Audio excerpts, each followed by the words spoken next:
कधी कधी घरात भाजी सकाळी लवकर बनते किंवा कालचं उरलेलं जेवण गरम करायचं असतं आणि मग आपण पटकन मायक्रोवेव्हमध्ये ते गरम करतो.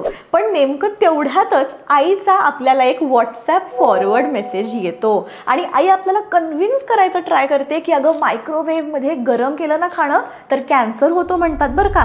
आणि बाजूच्या काकू तर म्हणत असतात की आमच्याकडे मायक्रोवेव्ह नाही कारण ते रेडिएशन देतं आणि अन्नाचं पोषण संपतं. तर काही जण असंही म्हणतात की असं अन्न म्हणजे विषच. पण हे खरं आहे का?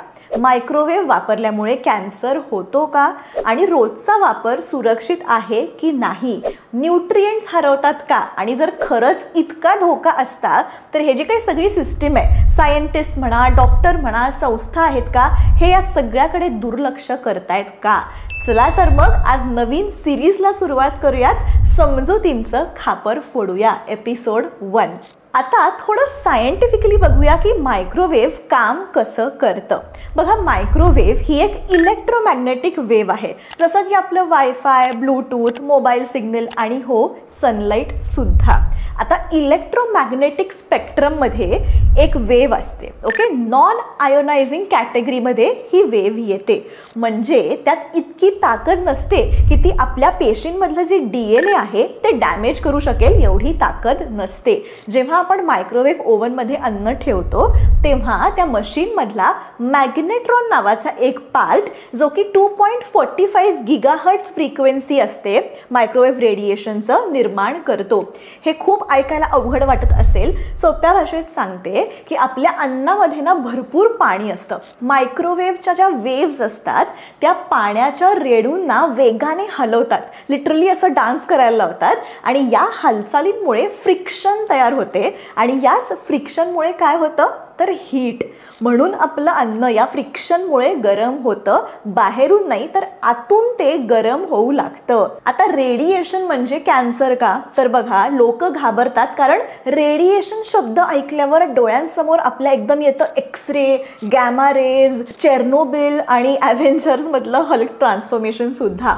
पण मायक्रोवेव्हच्या ज्या वेव्ज आहेत या नॉन आयोनायझिंग रेडिएशन आहेत, म्हणजे यांचा आपल्या शरीरावर एक्सरे किंवा गॅमा रेज सारख्या DNA डॅमेजिंग इफेक्ट मुळीच नसतो. आता तुम्हाला ही गंमत माहिती आहे का? बघा, आपल्या घरात एक अशी वस्तू आहे जी दररोज रेडिएशन सोडते. 2 सेकंद विचार करा, तुम्ही ऐकून नक्कीच थक्क व्हाल. ती वस्तू म्हणजे केळी. हो, केळी रेडिएशन सोडतात. सायंटिस्टने रेडिएशनसाठी एक वेगळं युनिट तयार केलेलं आहे, बनाना इक्विव्हॅलंट डोस. हो, एका मध्यम आकाराच्या केळ्यामध्ये सुद्धा नैसर्गिक रेडिएशन असतं. आता याचं कारण म्हणजे पोटॅशियम 40. हा एक नैसर्गिक रेडिओ ॲक्टिव्ह घटक आहे जो आपल्या शरीरात आणि अन्नात सुद्धा असतो. तर आता एका केळीमध्ये मिळणारं रेडिएशन म्हणजे 0.1 मायक्रोसिवर्ट्स. मोजण्याच्या युनिटला मायक्रोसिवर्ट्स म्हणतात. एका केळ्यामध्ये असतं 0.1 मायक्रोसिवर्ट्स एवढं रेडिएशन, जे ऑलरेडी खूप कमी आहे. बघा, 0.1. आता एका बटाट्यामध्ये किती असतं रेडिएशन? एक बटाटा म्हणजे 2 केळ्यां एवढं रेडिएशन. ग्रॅनाइट काउंटरटॉपवर सुद्धा रेडिएशन असतं, जो आपल्या ओटा म्हणतो आपण मराठीत साध्या भाषेत. 8 दिवसात आपला जो ओटा आहे तो 20 केळ्यां एवढं रेडिएशन सोडतो. तुम्ही विमानात जर बसला असाल, एअरप्लेन ट्रिप असेल 8 तासांची, तर त्या 8 तासात 400 केळ्यां एवढं रेडिएशन होतं. आणि चेर्नोबिल झोनमध्ये तुम्ही गेलात एका दिवसासाठी तर 3 लाख केळ्या एवढं रेडिएशन होतं. आणि मायक्रोवेव्ह 1 मिनिट तुम्ही हीट केलं, 1 मिनिट अन्न गरम केलं तर त्यामध्ये फक्त 0.01 मायक्रोसिवर्ट्स, म्हणजेच एका केळ्याचे तुम्ही जेव्हा 10 भाग करता त्यातला 1 भाग एवढूसं रेडिएशन मायक्रोवेव्ह सोडतो. म्हणजे काय समजायचं आपण की मायक्रोवेव्ह वापरलं की हो रेडिएशन मिळतं, पण त्यातली मात्रा इतकी कमी असते, 1/10 केळीचं रेडिएशनपेक्षाही कमी असते. म्हणजे मायक्रोवेव्ह वापरणं केळी खाण्या इतकंच हार्मलेस आहे. आणि मायक्रोवेव्हचं रेडिएशन तर आपल्या घराबाहेर लीक होतच नाही. बघा 100 मायक्रोसिवर्ट्सपेक्षा कमी डोस पूर्णपणे सुरक्षित असतो आपल्या माणसांसाठी, ह्युमन्ससाठी. ही पातळी इतकी कमी आहे की शरीरावर कुठलाही निगेटिव्ह इफेक्ट, नकारात्मक परिणाम होत नाही. आता 1000 ते 10,000 मायक्रोसिवर्ट्स तुम्ही कन्झ्युम केलं रेडिएशनचं तर ते वैद्यकीय तपासणीसाठी सुद्धा योग्य मानलं जातं. कारण जेव्हा तुम्ही सिटी स्कॅन सारख्या काही मोठ्या वैद्यकीय चाचण्या करता तेव्हा तेवढं रेडिएशन डोस आपल्याला मिळतो, ते सुद्धा डॉक्टरच्या देखरेखीखाली. It is okay. जेव्हा 1,00,000पेक्षा जास्त मायक्रोसिवर्ट्स तुम्ही कन्झ्युम करता रेडिएशन, ते धोका वाढलेला असतो. अशा पातळीवर रेडिएशनचा परिणाम शरीरावर दिसू लागतो आणि दीर्घकालीन कॉन्टॅक्ट झाला तर कॅन्सर होण्याची शक्यता मग वाढते. आणि 10,00,000 मायक्रोसिवर्ट्सपेक्षा जास्त रेडिएशन तुम्ही कन्झ्युम केलं तर गंभीर परिणाम होतो. अशा पातळीवर रेडिएशन सिकनेस होतो आणि माणूस मरणसुद्धा पाहू शकतो. It is very dangerous. मग आता मायक्रोवेव्ह किती रेडिएशन सोडतो? जसं मी तुम्हाला सांगितलं 1 मायक्रोसिवर्ट्ससुद्धा नाही, केळ्यांपेक्षा सुद्धा कमी. एक केळीमध्ये मी तुम्हाला मगाशी सांगितलं 0.1 मायक्रोसिवर्ट्स असतं, तर मायक्रोवेव्हमध्ये 0.01 म्हणजे त्याच्यापेक्षा सुद्धा कमी मायक्रोसिवर्ट्स आहेत. आता संशोधन काय सांगतंय? जगभरातल्या ज्या नामांकित प्रतिष्ठित संस्था आहेत त्या काय म्हणतात ते बघूया. वर्ल्ड हेल्थ ऑर्गनायझेशन म्हणजे WHO जगभरातील आरोग्यविषयक सर्वोच्च संस्था मानली जाते आणि त्यांचं असं स्पष्ट म्हणणं आहे, microwave wovens when used according to instructions are safe and do not cause cancer. याचाच अर्थ जर आपण मायक्रोवेव्हचा वापर योग्य पद्धतीने म्हणजेच ब्रँडच्या निदर्शनानुसार केला तर तो कर्करोगाचा कोणताही धोका निर्माण करत नाही. जसं आपण सीट बेल्ट घालून गाडी चालवली तर अपघाताचा धोका कमी होतो, तसंच मायक्रोवेव्ह योग्य पद्धतीने वापरला तर तो पूर्णपणे सुरक्षित आहे. दुसरं म्हणजे US food and drug administration FDA, अमेरिकेची ही संस्था अन्न, औषध आणि इलेक्ट्रॉनिक उपकरणांवर काटेकोरपणे देखरेख ठेवते. आता FDAचं काय म्हणणं आहे? Microwave ovens must meet strict safety standards. Radiation leakage is extremely minimal and harmless. आता याचा अर्थ काय की प्रत्येक मायक्रोवेव्ह ओव्हनला बनवताना सरकारच्या सुरक्षा निकषांची पूर्तता करणं बंधनकारक असतं.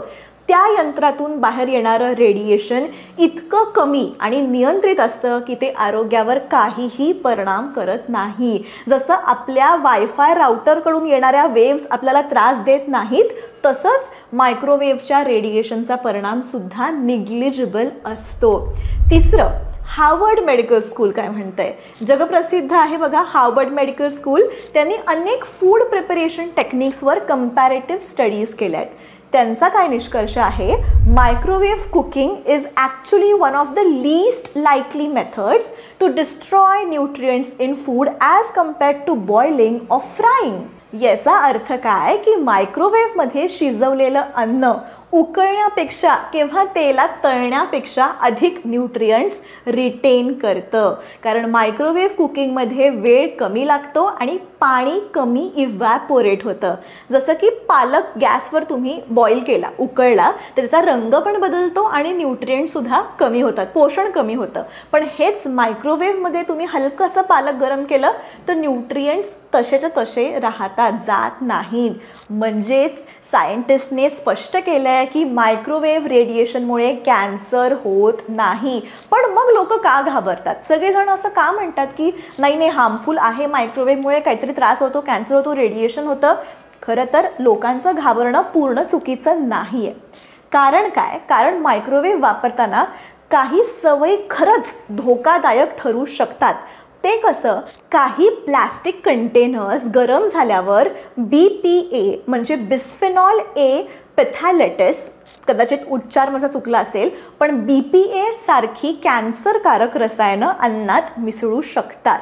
BPA आणि इतर एंडोक्रिन डिस्रप्टर्स हे शरीरातील हार्मोन्स बिघडवू शकतात, ज्याचा दीर्घकालीन परिणाम आरोग्यावर होऊ शकतो. विशेषतः गर्भधारणा, थायरॉइड किंवा कॅन्सरशी संबंधित असलेले रोगसुद्धा. आता याचा उपाय काय आहे की नेहमीच मायक्रोवेव्ह सेफ असं जिकडे ठसा असतो, जिकडे लिहिलेलं असतं, असेच ग्लास, सिरॅमिक्स किंवा BPA फ्री कंटेनर वापरायचे. आपल्याला जे घरी मिळेल ते चालवून घ्यायचं असं नाही, अजून खर्च नको कशाला असं न करता जे मायक्रोवेव्ह सेफ आहे त्याच गोष्टी मायक्रोवेव्हमध्ये वापरायच्या. जसं आपण बॉइलिंग वॉटरसाठी बघा, उकळतं पाणी आपण प्लॅस्टिकच्या बाटलीत घालू का? नाही, आपण काचेच्याच बाटलीत घालू. तसंच मायक्रोवेव्हमध्ये रँडम प्लॅस्टिक वापरणं थांबवा. ते करत असाल तर तसं करू नका. आता दुसरी गोष्ट म्हणजे पुन्हा पुन्हा गरम करणं. आपण अनेक वेळा एकाच फूड आयटमला, अन्नपदार्थाला परत परत गरम करतो आणि हे खरं तर पोषणदृष्ट्या घातक असू शकतं. विटॅमिन्स, विशेषतः विटॅमिन C आणि B कॉम्प्लेक्स रिपीटेड हीटमुळे पूर्णपणे नष्ट होतात. त्याच्यामुळे USDA म्हणजे युनायटेड स्टेट्स डिपार्टमेंट ऑफ ॲग्रिकल्चरच्या मते 40 डिग्री फॅरनहाईट किंवा 4.4 डिग्री सेल्सिअस ते 140 डिग्री फॅरनहाईट म्हणजे 60 डिग्री सेल्सिअस हे तापमानाची रेंज आहे. म्हणजेच काय, डेंजर झोन आहे बॅक्टेरियासाठी. या तापमानात बॅक्टेरिया अगदी झपाट्याने वाढू शकतात. दुहेरी संख्येने फक्त 20 मिनिटात वाढू शकतात.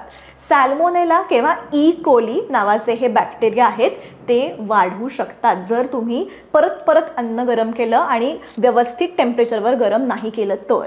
आता काय करावं, सोपे उपाय काय आहेत तर स्टर करा. म्हणजे अन्न गरम करताना मध्ये मध्ये एकदा दोनदा ढवळा, म्हणजे उष्णता डिस्ट्रीब्यूट होते.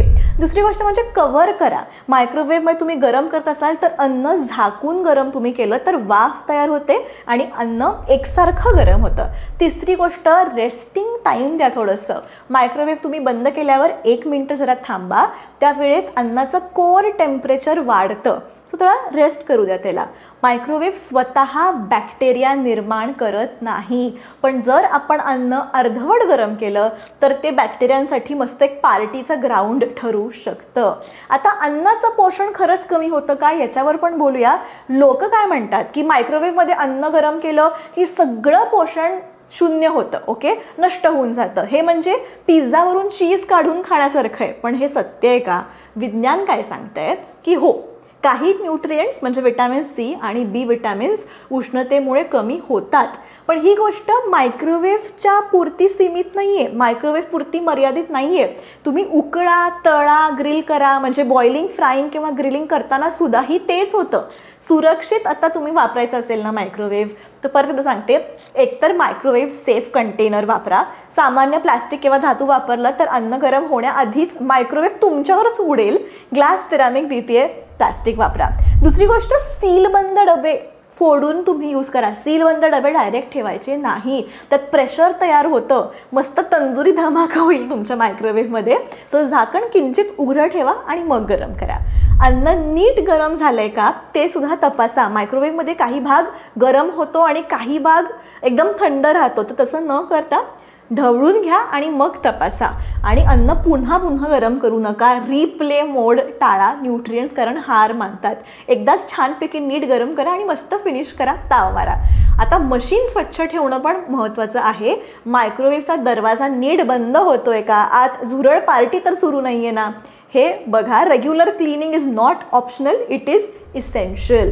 तर मंडळी, आजचं खापर काय, मायक्रोवेव्हमधून गरम केलेलं अन्न खाल्लं तर कॅन्सर होतो, ही समजूत पूर्णपणे चुकीची आहे. जर मायक्रोवेव्ह एवढं घातक असतं तर आपल्या हॉस्पिटल्समध्ये, रिसर्च लॅब्समध्ये, 5 स्टार हॉटेल्समध्ये ते वापरलंच नसतं. आणि मंडळी, समजुती नाही, सायन्स समजून घ्या, सायन्स ऐका. हा व्हिडिओ प्रत्येक माणसाला पाठवा ज्यांच्या घरात मायक्रोवेव्ह आहे, ज्यांना असं वाटतं की रेडिएशन म्हणजेच विष. आणि स्पेशली आपल्या आयांना पण जरा पाठवा की ते व्हॉट्सॲप फॉरवर्ड मेसेजवर विश्वास न ठेवता थोडंसं सायंटिफिकली पण समजून घेण्यासाठी हा जो व्हिडिओ आहे तो त्यांना फॉरवर्ड करा. अशा अनेक चुकीच्या समजुती आपल्याला वारंवार ऐकू येतात, पण सत्य नेहमी तपासणं गरजेचं आहे. समजुतींचं खापर फोडू या सिरीज पुढे चालू राहणार आहे, त्यामुळे सबस्क्राईब करा, कारण पुढच्या भागात आणखीन एक समजूत आपण फोडणार आहोत. तुमचं या सगळ्यावर काय मत आहे कमेंट करून जरूर सांगा. आणि हो, अगदी बेसिकपासून सोप्या भाषेत इंग्लिश शिकायचं असेल, मराठीमधून इंग्लिश शिकायचं असेल, स्टेप बाय स्टेप इंग्लिश शिकायचं असेल, लेसन वाईज इंग्लिश शिकायचं असेल, तुमचं काहीतरी आयुष्यात ध्येय असेल की इंटरव्ह्यू क्रॅक करायचा आहे, लहान मुलांच्या शाळेमध्ये पेरेंट टीचर्स मीटिंग आहे, शिक्षकांशी इंग्लिशमध्ये बोलायचं आहे किंवा फ्रेंड्ससोबत इंग्लिश बोलायचं आहे, तुमचं काहीही गोल असेल जे तुम्हाला साध्य करायचं आहे, इंग्लिश शिकायचंच आहे, तर माझे इंग्लिश कोर्सेस आहेत. अगदी सोप्या भाषेत मराठी माणसासाठी मराठी भाषेतून हे कोर्सेस मी केलेले आहेत. याची सगळी माहिती खाली डिस्क्रिप्शनमध्ये लिंक दिलेली आहे, ती लिंक क्लिक करा, सगळी माहिती तुम्हाला येऊन जाईल.